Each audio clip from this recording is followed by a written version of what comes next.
आप सभी को बताते हुए बहुत ज़्यादा खुशी हो रही है कि अब जो है सीटेट का कंटेंट स्टार्ट हो गया है। यानी कि सीटेट 2025 के लिए अब इस चैनल पर कंटेंट की भी पढ़ाई होगी। यानी कि हम वो कंटेंट ला के आपको देंगे जो सीटेट में पूछा जाता है और एनसीईआरटी पर ही बेस्ड हो। तो स्टार्ट करते हैं आज का पहला टॉपिक जो हमेशा से सीटेट में पूछा गया है और एक बार नहीं बार बार पूछा गया है और इसके बगैर सीटेट कभी कंप्लीट होता नहीं है। इसी एनसीएफ को मॉडर्न करके आपको एनईपी ले लाया गया है, कुछ बदलाव करके एनईपी लाया गया है 2020। इसके बारे में भी इससे आगे वाले क्लास में पढ़ेंगे। आज पढ़ लेते हैं एनसीएफ। अगर वीडियो लास्ट तक जरूर देखिएगा, बीच में स्किप अगर वीडियो कीजिएगा तो आपको बात समझ में नहीं आएगी और YouTube जो है मेरे वीडियो को वहीं पास रोक देगा, यानी कि रिकमेंडेशन कम जाएगा। तो इसलिए आपसे छोटा सा रिक्वेस्ट ये है कि प्लीज़ आप हाई स्पीड में ही करके लेकिन वीडियो को कंप्लीट देखिए और कमेंट सेक्शन में कमेंट इस बात का कीजिए कि इसमें और इम्प्रूवमेंट क्या हो सकता है इस कंटेंट में। तो स्टार्ट करते हैं आज का धमाकेदार सीरीज एनसीएफ 2005।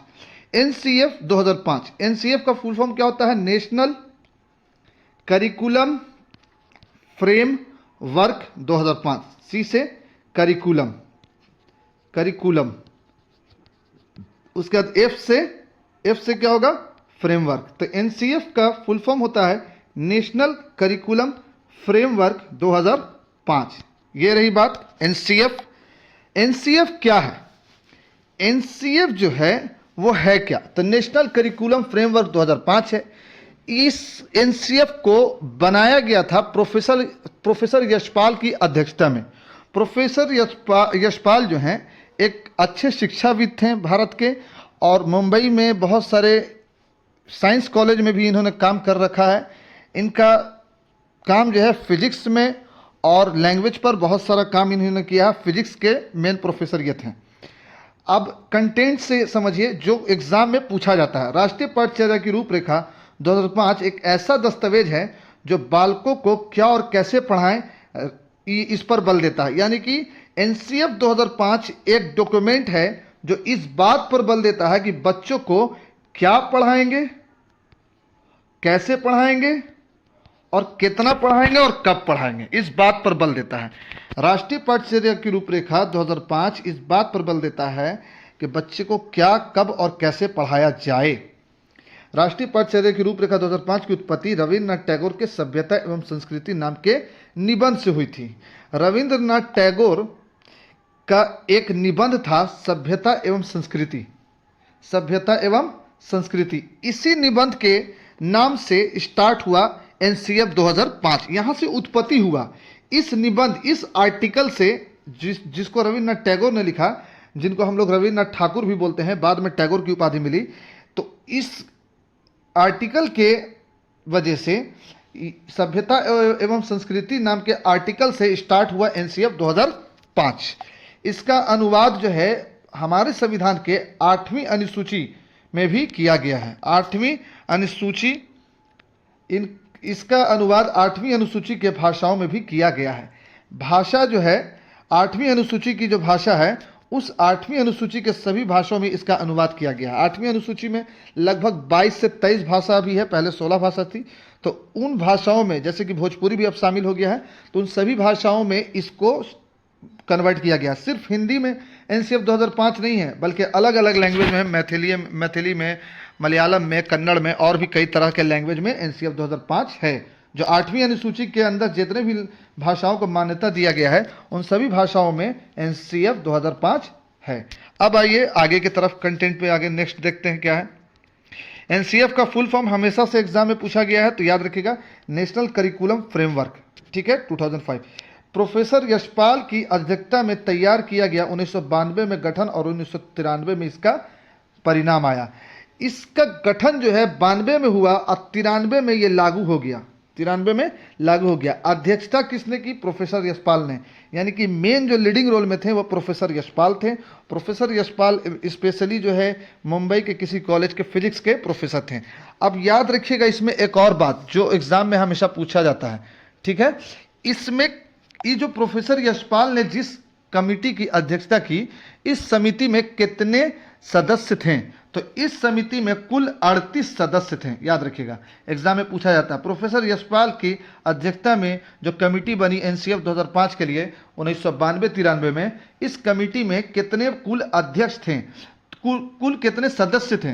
तो अध्यक्ष तो प्रोफेसर यशपाल थे, लेकिन इनके अंदर सदस्य मेंबर की संख्या 38 थी। 38 सदस्य की यह समिति थी, जिसमें से एक प्रोफेसर यशपाल अध्यक्ष थे। 92-93 में गठन हुआ था। यह मुख्य रूप से इस बात पर बल देता है कि लर्निंग विदाउट बर्डन, यानी कि बच्चे जो है पढ़ें लेकिन बिना किसी बोझ के, यानी कि शिक्षा बिना बोझ के, इस बात पर बल देता है। एनसीएफ 2005 इस बात पर बल देता है कि बच्चों को पढ़ाया जाए बिना बोझ के शिक्षा के। एनसीएफ 2005 आने के बाद ही स्टिक स्कूल से गायब हो गया, यानी कि छड़ी स्कूल से गायब हो गया। प्ले वे लर्निंग मेथड लाया गया, खेल खेल में सिखाने वाला लर्निंग मेथड लाया गया। आगमन निगमन विधि पर कुछ ज़्यादा फोर्स किया गया, भ्रमण पर फोर्स किया गया, जिसके वजह से सरकारी स्कूल में भ्रमण के लिए फंडिंग होना स्टार्ट हो गया। तो ये एनसीएफ 2005 का ही देन है। इससे पहले अगर एनसीएफ को और पीछे जाएंगे तो मुदालियर आयोग से भी हम लोग कंपेरिजन कर सकते हैं। तो लर्निंग विदाउट बर्डन पर बल देता है एनसीएफ 2005। 92 में गठन हुआ ऐसी समिति का, जिसमें कुल सदस्य जो थे वो 38 थे, और 93 में लागू हो गया। अध्यक्षता प्रोफेसर यशपाल ने किया। 38 याद रखिएगा, प्रोफेसर यशपाल याद रखिएगा, लर्निंग विदाउट बर्डन याद रखिएगा। ये सब सवाल हमेशा से एग्जाम में पूछा गया है। अब आइए कुछ एनसीएफ 2005 राष्ट्रीय पाठ्यचर्या की रूपरेखा 2005 के मार्गदर्शी सिद्धांत। कौन कौन से ऐसे सिद्धांत हैं जो राष्ट्रीय पाठ्यचर्या 2005 हमको सिखाता है कि बच्चों को इस तरह से पढ़ाना है? पहली बात, ज्ञान को स्कूल के बाहरी जीवन से जोड़ना है। अब बच्चा क्लासरूम में बैठा हुआ है, आपने बुक उठाया और बुक उठा करके स्टार्ट हो गए। जैसे मान लिया ऐड पढ़ा रहे हैं, तो बस बोर्ड पर, ये बोर्ड है, आप बोर्ड के ऊपर लिख दिए 2 + 2 = 4 होता है। देखो बच्चों, 2 + 2 = 4 होता है। तो इस तरह से आपको नहीं पढ़ाना है, ये गलत मेथड है। पहले बच्चों को बाहरी जीवन से जोड़िए, यानी कि बच्चे को एग्जाम्पल दीजिए कि बाबू तुमको दादा अगर 2 रुपया देते हैं, अगर 2 का सिक्का दादा देते हैं और उसके बाद 2 का सिक्का और चाचा देते हैं, तो कुल मिला करके कितना सिक्का, कितना पैसा हो गया? तो बताएगा कि 4 रुपीज़ हो गया। तो बाहरी जीवन से उसको जोड़िए, बाहरी जीवन से जोड़िए। अच्छा, अगर बात किया जाए, कई सारे राज्य में एमडीएम चलता है, फ्राइडे को फल चलता है, तो उसी से आपको जोड़ दीजिए कि अगर 1 केला आपको मिलता है और फिर 1 केला और मिलता है, कितना केला हो गया? 2 केला हो गया। तो मतलब किसी तरह से आपको बाहरी जीवन से जोड़ना है, उसके जीवन से जोड़िए। अगर बच्चा खेलता है तो खेलने से जोड़िए। 1 गेंदा आपके पास है, 2 गेंदा और आपका दोस्त ला के दे दिया, कितना हो गया? तो कंप्लीट 3 हो गया। तो बाहरी जीवन से जोड़ना है, ज्ञान को बाहरी जीवन से जोड़ा जाए, पढ़ाई को रटन प्रणाली से मुक्त किया जाए। अच्छा, हम लोग के टाइम क्या होता था, या आप 2009 से पहले या कभी भी अगर पुराने वक्त का अगर बात लीजिएगा, तो ये होता था कि वर्ड मीनिंग दे दिया गया, याद कर लो, कुछ भी क्वेश्चन से दे दिया गया, याद कर लो। अब एनसीएफ आने के बाद इसको बंद किया गया, बोला रटंत पद्धति से आप इसको हटाइए। जहाँ जहाँ सीटेट में आप रटंत देखिएगा, आप काट दीजिएगा। जैसे कि अभी जो चल रहा है, आपको क्या चल रहा है, ये अरे एमसीक्यू का सीरीज चल रहा है, 500 एमसीक्यू का सीरीज चल रहा है सीडीपी का। उसमें हम जहाँ भी रटंत देखते हैं, तुरंत उसको निगेटिव बोल करके काट देते हैं। तो ये कहाँ से आइडिया आया? ये आप एनसीएफ पढ़ोगे तब समझ में आएगा। हमेशा रटंत पद्धति से इसको बाहर करना है, मुक्त कर देना है। रटंत पद्धति से नहीं बल्कि समझ पर पढ़ाना है। तो रटंत पद्धति से एनसीएफ कहता है कि किसी भी शिक्षा को, किसी भी सब्जेक्ट को पढ़ाने से पहले आप उसको रटंत पद्धति से बाहर कर दीजिए। शिक्षा पहले क्या थी? शिक्षक केंद्रित थी। एजुकेशन कैसा था? टीचर सेंटर था, टीचर सेंटर्ड, शिक्षक केंद्रित। अब क्या करना है? शिक्षा को बाल केंद्रित बनाना है। क्या बनाना है? बाल केंद्रित, यानी कि चाइल्ड सेंटर्ड एजुकेशन पर बल देना है। किस पर फोर्स करना है? Child centred. बच्चा ही गॉड है, बच्चा ही किंग है, बच्चा ही क्वीन है, बच्चा ही जंगल का राजा लायन है, सब कुछ बच्चा है। तो चाइल्ड सेंटर्ड होना चाहिए, चाइल्ड सेंटर्ड, टीचर सेंटर्ड नहीं। पहले टीचर सेंटर्ड होता था, आए उठा के पढ़ाने लगे, जो मन है पढ़ाएं, आपको याद करके आना ही है। या फिर एक लेसन पढ़ाएं, आपको क्वेश्चन आंसर बना के लाना है, या जो भी होता था टीचर सेंटर्ड होता था। अब क्या? बाल केंद्रित है। बच्चा जिस तरह से पढ़ रहा है आपको उसी तरह से पढ़ाना है। इवन प्राइमरी लेवल पर अगर आप जाइएगा तो बच्चे को खेल के माध्यम से भी पढ़ाना है। कभी कभी बच्चों लोग के साथ खेलना भी है। अगर आप मान लिया कि आप पढ़ा रहे हैं, ऐड पढ़ा रहे हैं, तो एक ट्रेन बना दीजिए, और उसमें एक बच्चे को बाहर खड़ा कर दीजिए। अब उसमें सब कोई को जोड़ते जाइए, एक डिब्बा आगे आया, फिर इसमें एक डिब्बा जुटा, फिर डब्बा आया, फिर जुटा, फिर डब्बा आया, फिर जुटा। अब इससे पूछिए रामू से कि बताओ रामू ये सब मिला करके कितना डब्बा हो गया, तो वो गिन के बताएगा 1 2 3 4 5 5, तो ये ऐड हो गया। तो इस तरह से आपको play way learning method use करना है। शिक्षा बाल केंद्रित होनी चाहिए, शिक्षक केंद्रित नहीं, टीचर सेंटर्ड नहीं होनी चाहिए। इसको काट दीजिए, ठीक है। परीक्षा का लचीलापन, परीक्षा में लचीलापन होनी चाहिए, इसलिए परीक्षा में एमसीक्यू भी डाला गया है।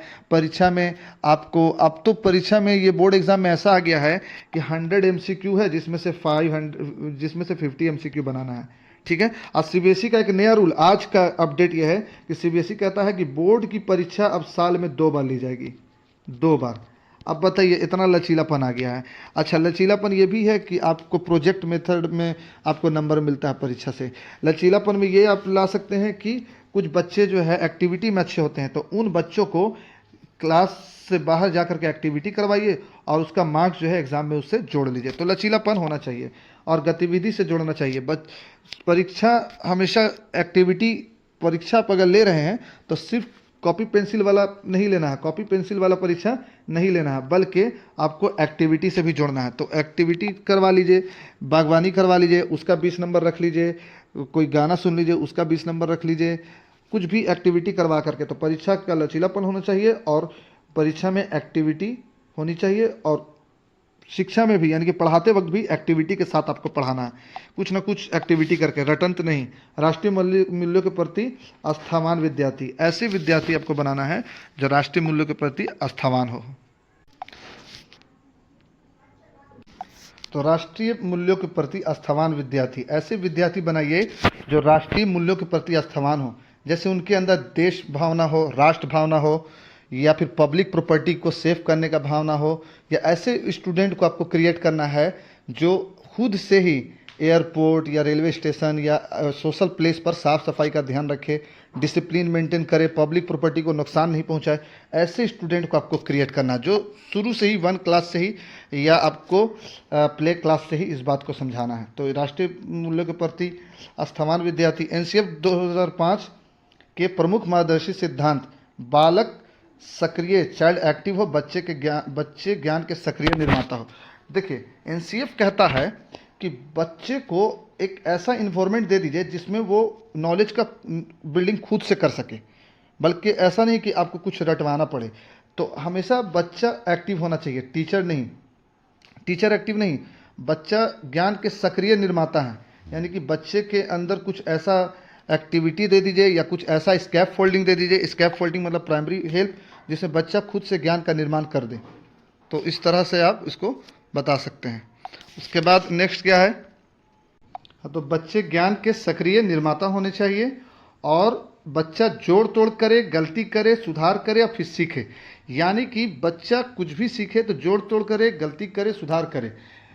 यानी कि बच्चे को डायरेक्टली बुक से नहीं पढ़ाना है। मान लिया ये एक बच्चा है, अब बच्चा अगर कुछ सीखना चाहता है तो खिलौने के माध्यम से या मिट्टी का खिलौना बनाने के लिए दे दीजिए या कुछ जोड़ तोड़ करने के लिए दे दीजिए, उसके बाद वो बच्चा सीख लेगा।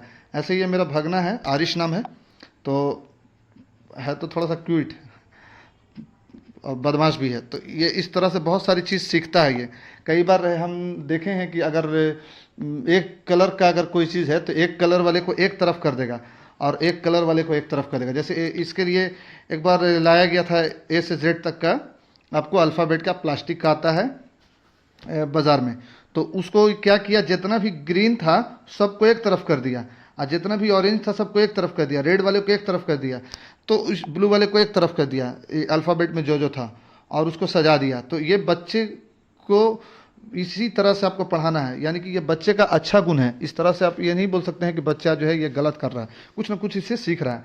बच्चे में यांत्रिकता बार बार नहीं होनी चाहिए, यानी कि सीखने में यांत्रिकता बार बार नहीं होनी चाहिए। यानी कि बच्चे को बार बार एक ही काम रिपीट करने के लिए मत दीजिए, रटवाइए मत, और बच्चे को ज्ञान का सक्रिय निर्माता रहने दीजिए, और बच्चा जो है जोड़ तोड़ करके सीखे तो ज़्यादा बेहतर है। सीखने को डर और अनुशासन की जगह आनंद और संतोष से जोड़ा जाए। देखिए, पहले जो सीखना होता था वो डर से होता था। कल तुमको याद करके आना है 20 तक पहाड़ा, और नहीं तो पड़ेगा 2 छड़ी। तो ये डर हो गया। या फिर अनुशासन, पहले हम लोग जब देखते थे अपने टीचर को तो गली से बाहर भागते थे या छुप जाते थे। तो अनुशासन और डर की जगह पर अब बच्चे को क्या करना है, आनंद यानी कि मज़ा देना है और सेटिस्फैक्शन, संतोष देना है। बच्चे को सीखने में मज़ा आना चाहिए, बच्चे को सीखने में मज़ा आना चाहिए, समझ गए। ऐसा आपको माहौल बनाना है जिसमें बच्चा मज़े मज़े से सीखे। जैसे इसी बच्चे को अगर हम बोल देंगे कि देखिए जितना भी येलो कलर का अल्फ़ाबेट है सब एक तरफ कर दो, और जितना भी ग्रीन कलर का अल्फ़ाबेट है सब एक तरफ कर दो, ब्लू वाला अल्फ़ाबेट अलग कर दो, और उसके बाद फिर जो जो येलो कलर का अल्फ़ाबेट आया उसमें से इसको पहचान करवाएंगे कि बताओ कौन कौन है। तो अगर येलो कलर में बी होगा, फिर डी होगा, फिर एफ होगा, फिर जी होगा, इस तरह से होगा तो वो बताएगा कि ये डी है, बी है, एफ है, जी है।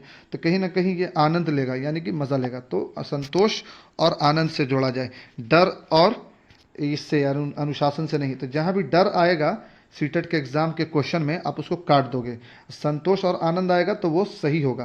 तो ये बात आपको याद रखना है, ठीक है। एनसीएफ 2005, ठीक है।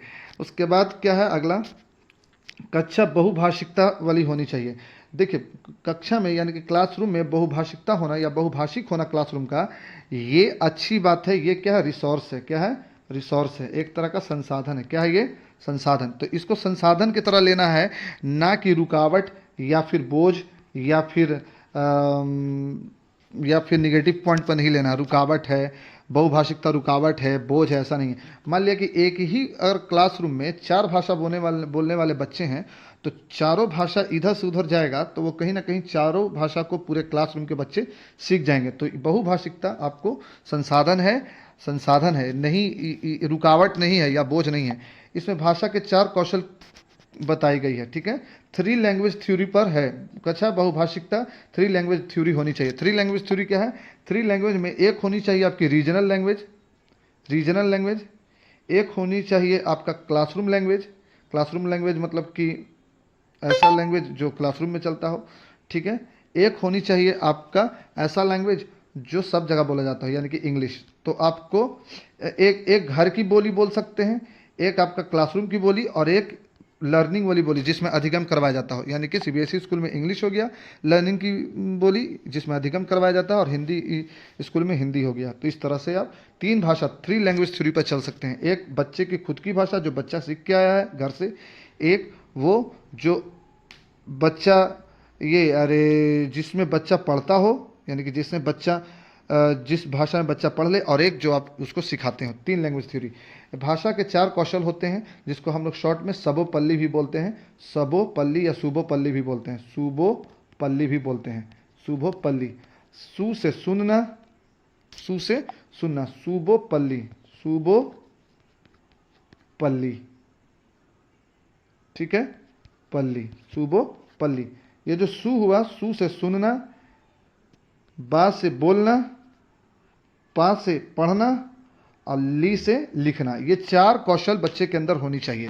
तो बच्चा जो है 4 कौशल बच्चे के अंदर होने चाहिए। सुनना यानी इसमें भाषा के 4 कौशल की बात की गई है। 3 लैंग्वेज थ्योरी में भाषा के 4 कौशल की बात की गई है। सुनना, लिखना, बोलना, पढ़ना। भाषा के 4 कौशल होते हैं। बच्चा सबसे पहले सुनना सीखता है, फिर उस सुने हुए भाषा को यानी कि अगर बच्चा 6 महीना से कुछ एक्वायर करना सीख लेता है तो 1.5 साल तक वो अपने दिमाग में एक डिक्शनरी बना लेता है, ठीक है। उसके बाद फिर 1.5 साल के बाद 1.5 साल तक डिक्शनरी बना लिया, उसका 1.5 साल के बाद ये बोलना स्टार्ट कर देगा, बोलेगा, फिर बोलते बोलते जो है उसके बाद फिर पढ़ना शुरू कर देगा, और फिर सबसे लास्ट में लिखेगा। तो पहले बच्चा सुनेगा, माइंड में डिक्शनरी बना लेगा, उसके बाद फिर उसी डिक्शनरी का यूज़ करके बोलेगा, फिर उसी डिक्शनरी का यूज़ करके पढ़ेगा, फिर लिखेगा। इसलिए बच्चा अगर इंग्लिश सुनता है तो इंग्लिश सीखता है, हिंदी सुनता है तो हिंदी सीखता है। तो इस तरह से 4 भाषा का 4 कौशल है जिसमें 3 लैंग्वेज थ्योरी में भाषा के 4 कौशल हैं, ठीक है। अब आइए, किसी प्रकार की सूचना को ज्ञान मानने से बचा जाए। कोई भी सूचना है, इन्फॉर्मेशन है, तो इन्फॉर्मेशन को इन्फॉर्मेशन रहने दिया जाए, नॉलेज नहीं। इन्फॉर्मेशन को इन्फॉर्मेशन रहने दिया जाए, नॉलेज नहीं, ठीक है। किसी भी तरह की सूचना को ज्ञान नहीं माना जाए, है ना। जैसे कि बच्चा को के दिमाग में एक इन्फॉर्मेशन है कि जो बिल्ली होती है उसके 4 पैर होते हैं और वाइट कलर की होती है। अब वो कुत्ते को देख लिया, उसके बाद उस कुत्ता को भी यही बात समझ रहा है कि ये बिल्ली है, तो ये इन्फॉर्मेशन रखे हुआ है। अगर उसको ज्ञान बताया जाए तो बताया जाएगा डिफरेंस कि कोई बिल्ली म्याऊं बोलती है, कुत्ता भौं बोलता है, इसलिए 4 पैर होने से कोई फ़ायदा नहीं है, बल्कि आपको कुत्ता के अंदर थोड़ा सा डिफरेंट क्वालिटी है, बिल्ली के अंदर दूसरा डिफरेंट क्वालिटी है। तो सूचना को कभी भी ज्ञान नहीं बनाना है, सूचना को कभी भी ज्ञान नहीं बनाना। विद्यार्थी को दी जाने वाली शिक्षा में शिक्षण सूत्र जैसे ज्ञात से अज्ञात की ओर, मूर्त से अमूर्त की ओर और आदि सूत्रों का इस्तेमाल किया जाए। आप जब बच्चे को पढ़ा रहे हैं तो आप टीचिंग फार्मूला का इस्तेमाल कीजिए या टीचिंग मेथड का इस्तेमाल कीजिए। जैसे ज्ञात से अज्ञात की ओर, ज्ञात से अज्ञात क्या है? नॉन टू अननोन है, नॉन टू अननोन, के to you, known to unknown. Known to unknown क्या है?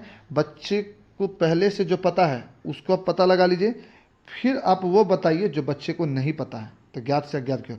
मान लिया कि बच्चे को अगर ऐड आता है, बच्चे को ऐड आता है, ऐड आता है तो अब उसको मल्टीप्लाई भी सिखा सकते हैं। ऐड आता है तो मल्टीप्लाई भी सिखा सकते हैं। जैसे अब 2 + 2 4 हो गया, 2 + 2 6 हो गया, फिर +2 8 हो गया। इस तरह से आप मल्टीप्लाई सिखा दीजिएगा कि देखिए 2 × 4 भी 8 होता है। तो पहले आप जान लीजिए कि बच्चे को क्या आता है, फिर अज्ञात की ओर ले जाइए। मूर्त से अमूर्त, कंक्रीट टू अब्स्ट्रैक्ट, यानी कि बच्चे को पहले छू करके सीखना सिखाइए, फिर इमेजिनरी सिखाइए। जैसे 2 ठो स्टोन ले लीजिए, एक स्टोन, एक पत्थर, एक और पत्थर। कितना पत्थर हो गया? 2 पत्थर। देखो हाथ में उठा के देखो, ये अमूर्त हो गया, जो हाथ से पकड़ा जा सके, ये अमूर्त हो गया। फिर इसको इमेजिनरी सिखाइए। अच्छा बताओ 3 + 3 कितना होगा? तो बच्चा सोचेगा, उस सोचते वक्त उसके माइंड में पत्थर ही बनेगा और 3 + 3 6 बता देगा। तो मूर्त से अमूर्त की ओर, ऐसा मूर्त मतलब छू करके, अमूर्त मतलब इमेजिनरी। तो ऐसे शिक्षण पद्धति का आपको इस्तेमाल करना है।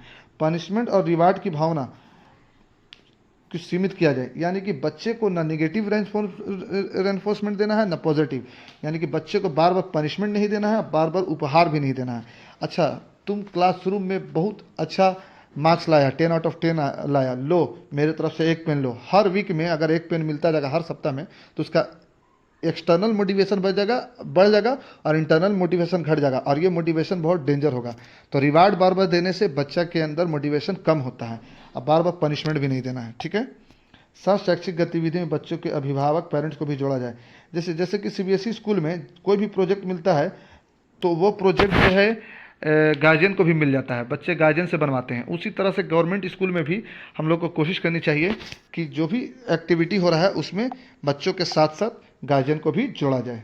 साथ शैक्षिक गतिविधि में एनसीएफ अब क्या है?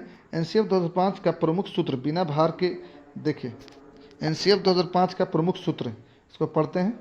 तो जी हाँ फ्रेंड्स, एनसीएफ 2005 का जो प्रमुख सूत्र है, प्रमुख जो फॉर्मूला है वो ये है कि लर्निंग विदाउट बर्डन, यानी कि बच्चे को हमेशा ऐसे पढ़ाया जाए जो उसके ऊपर बोझ ना हो, यानी कि पढ़ाई कभी भी बोझ नहीं हो।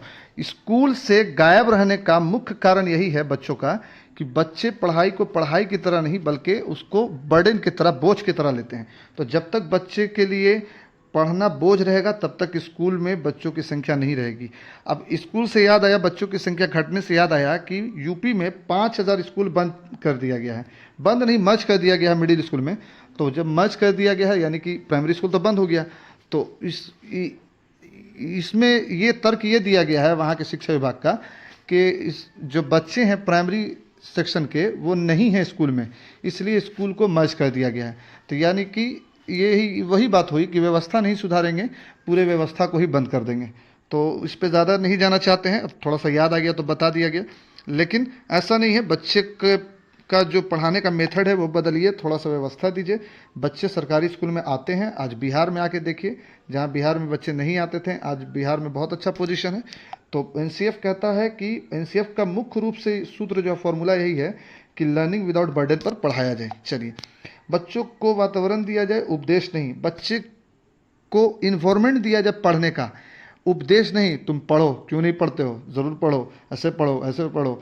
अब देखिए क्या है, बहुत सारे गार्जियन ये होते हैं, शाम में आए काम करके 8 बजे आए, ए पढ़ा जी, कॉपी निकालो, किताब निकालो, चलो पढ़ो। अब वो क्या पढ़ रहा है क्या नहीं पढ़ रहा है इससे उनको कोई मतलब नहीं है, बस इससे मतलब है कि पढ़ो। तो ऐसा नहीं करना है, बल्कि वो ऐसा इन्वायरमेंट देना है जिसमें वो खुद ही कॉपी निकाल करके, बैग निकाल करके और किताब निकाल करके पढ़े और बुक निकाल करके पढ़े और आपसे पूछे। लाइब्रेरी अगर बच्चे को आप ले जा रहे हैं तो उसको खुद से स्वतंत्र छोड़ दीजिए किताब चुनने के लिए। कई बार लाइब्रेरी में ऐसा भी होता है कि जो लाइब्रेरियन है या जो टीचर हैं वो गए एक किताब निकाल करके बुक शेल्फ से दे दिए, अब इसी को पढ़ना है, ऐसा नहीं। बच्चे को लाइब्रेरी में ले जाके छोड़ दीजिए और वो खुद से ही लाइब्रेरी में अपना किताब अपने इंटरेस्ट का चुनेगा और वो पढ़ेगा। किसी को कॉमिक पसंद है, किसी को कुछ पसंद है, वो अपना अपना पढ़ेगा और वो उसमें से चुनेगा। तो ये हुई बात। उसके बाद विशाल पाठ्यक्रम व मोटी किताबें शिक्षा प्रणाली की असफलता को दर्शाती है, इसलिए बच्चों की किताबें संदर्भात्मक और बच्चों के जीवन के अनुभव से रिलेटेड होनी चाहिए। किताब बहुत मोटी नहीं होनी चाहिए, भारी नहीं होनी चाहिए। ये कलाम का भी स्टेटमेंट था कि बस्ता जब हल्का होगा तब बच्चे ज़्यादा पढ़ेंगे। तो किताब मोटी नहीं होनी चाहिए, और क्योंकि मोटी किताब से बच्चा असफल होता है, और किताब जो होना चाहिए वो कंसेप्चुअल होना चाहिए, उसी संदर्भ में होना चाहिए जिस संदर्भ में जो बुक आपने दिया है, और हमेशा जो है उसके डेली लाइफ के एक्शन से जुड़ा हुआ ही उसमें टॉपिक होना चाहिए, इस तरह की बात। चलिए और क्या बोलता है एनसीएफ कहता है सभी विद्यार्थी हेतु समावेशी वातावरण इंक्लूसिव क्लासरूम बनाया जाए। देखिए ये फोटो आप देख लीजिए, ये फोटो में क्या है, एक हैंडीकैप बच्चा है, दूसरा हैंडीकैप नहीं है, तीसरा लड़की है और चौथा कुछ और तरह का बच्चा है। तो ऐसा ही जो क्लासरूम होता है वो इंक्लूसिव क्लासरूम होता है। कैसा इंक्लूसिव क्लासरूम होता है? ऐसा क्लासरूम, ये क्लासरूम क्या है? ये क्लासरूम इंक्लूसिव क्लासरूम है जिसमें किसी भी बैकग्राउंड से आने वाले बच्चे एक साथ पढ़ें, चाहे वो हैंडीकैप हो, चाहे वो जनरल हो, चाहे वो गरीब बच्चा हो, चाहे वो लड़की हो, कोई भी हो, एक साथ। इंक्लूसिव क्लासरूम मतलब अलग अलग डिफरेंट बैकग्राउंड से आने वाले बच्चे एक साथ पढ़ेंगे, इंक्लूसिव क्लासरूम। तो ऐसे ही क्लासरूम का समावेशी शिक्षा पर बल भी देता है एनसीएफ। ऐसे ही वातावरण को आपको क्रिएट करना है अकॉर्डिंग टू एनसीएफ। ये रही बात। समावेशी शिक्षा हमेशा सीटेट पूछा गया है, तो समावेशी वातावरण एक पॉजिटिव टैगवर्ड है, आप याद रखिएगा। सीटेट पूछता है समुदाय कम्युनिटी को मानवीय संसाधन ह्यूमन रिसोर्सेज के रूप में प्रयुक्त करना चाहिए। बच्चे जिस कम्युनिटी में रहते हैं उस कम्युनिटी को बच्चे के सीखने के रिसोर्सेज के तौर पर देखिए, यानी कि जो समुदाय है, जो ग्रुप ऑफ पीपल है, वो जो है बच्चे के लिए रिसोर्सेस है, यानी कि संसाधन है। ये नहीं, बाधा नहीं है, बल्कि संसाधन है। क्या है? संसाधन है, बाधा नहीं है। ठीक है, तो कम्युनिटी को हमेशा रिसोर्सेस की तरह ट्रीट कीजिए, बाधा की तरह नहीं। बालकों के चहुमुखी विकास, ऑलराउंड डेवलपमेंट पर आधारित पाठ्यचर्या। ऐसा पाठ्यक्रम बनाया जाए, ऐसा सिलेबस बनाया जाए जिसका बच्चे के ऊपर ऑल ओवर डेवलपमेंट हो, यानी कि जिसमें बच्चे का ऑल राउंड डेवलपमेंट हो, कंप्लीट डेवलपमेंट हो। ऐसा नहीं कि कोई बच्चा मैथ में मजबूत हो गया, हिंदी में कमज़ोर हो गया, हिंदी में मजबूत हो गया, साइंस में कमज़ोर हो गया, पढ़ने में मजबूत हो गया, खेलने में कमज़ोर हो गया, खेलने में मजबूत हो गया, एक्टिविटी में कमज़ोर हो गया, इस तरह का नहीं। बल्कि ऐसा इन्वायरमेंट बनाया जाए स्कूल में जो बच्चे का ऑल ओवर जो है डेवलपमेंट हो सके। ठीक है, चाइना में आप देखिएगा बच्चे का जिस तरफ इंटरेस्ट रहता है उसी तरफ काम करता है। तो ये आज का एनसीएफ 2005 का टॉपिक था। ये पूरा पीडीएफ आपको मिल जाएगा, अगर आप कमेंट सेक्शन में कमेंट करोगे तो ये पूरा पीडीएफ मिल जाएगा, नोट्स भी हैंड रिटन मिल जाएगा। और अगर इस टॉपिक में कुछ बच गया हो, ठीक है, तो आप प्लीज़ कमेंट सेक्शन में कमेंट कीजिए। बात इतना ही है एनसीएफ में कि बच्चा किंग है, रटना नहीं है, रट के नहीं पढ़ाना है, और बाल केंद्रित शिक्षा होनी चाहिए। वर्ड समझिए, जो वर्ड बोल रहे हैं ये सब पॉजिटिव वर्ड है। बाल केंद्रित, रटन पद्धति से मुक्त पॉजिटिव, और रटन पद्धति वाला निगेटिव। बाल केंद्रित पॉजिटिव, शिक्षक केंद्रित निगेटिव। करके सीखना पॉजिटिव, रट के सीखना निगेटिव। फिर आपको याद रखिएगा कि बच्चे खुद से सीखें पॉजिटिव, बच्चे शिक्षक से सीखें निगेटिव। सीखने का वातावरण मुहैया कराना पॉजिटिव, और बच्चे को पीट करके सिखाना निगेटिव। ये सारा बात आप याद रखिएगा। एनसीएफ 2005 अगर आपने पकड़ लिया तो आई गारंटी इट कि पूरे सीटेट के पेपर में 10 नंबर तो आपका इसमें से फंसेगा। ठीक है, तो याद रखिएगा ये कंटेंट था एनसीएफ का। और अगर वीडियो पसंद आया हो तो थोड़ा मेहनत लगता है, दोस्तों के साथ शेयर कर दीजिए, लाइक कीजिए, सब्सक्राइब कीजिए। और हाँ, एमसीक्यू का जो सीरीज चल रहा है 500 का, वो चल रहा है, वो अभी बंद नहीं हुआ, तो लेकिन कंटेंट भी स्टार्ट हो गया है। तो आप कमेंट सेक्शन में कमेंट कीजिए कि ये कंटेंट आपको कैसा पसंद आया हो, और अगर इसमें और सुधार हो तो सुधार के लिए कमेंट कीजिए। इसके बाद फिर नेक्स्ट टॉपिक किस पर बनाया जाए और शॉर्ट में किस पर टॉपिक लाया जाए, और वो आपको समझ में आ जाए। तो ये बात आप कमेंट सेक्शन में कमेंट करो, हम उसको सुधार करेंगे। Thanks for watching this video. Like, share और सब्सक्राइब करना नहीं भूलिएगा। फिर मिलेंगे अगले किसी इन्फॉर्मेटिव वीडियो, या फिर आपके किसी सीटेट के टॉपिक में, या फिर 500 एमसीक्यू के सीरीज में। और ईवीएस का सीरीज 250 क्वेश्चन का बहुत जल्द स्टार्ट होने जा रहा है। आप कमेंट सेक्शन में कमेंट करके ये बताइए कि ईवीएस का जो सीरीज है वो कब स्टार्ट किया जाए। Thanks for watching this video and visit again subscribe.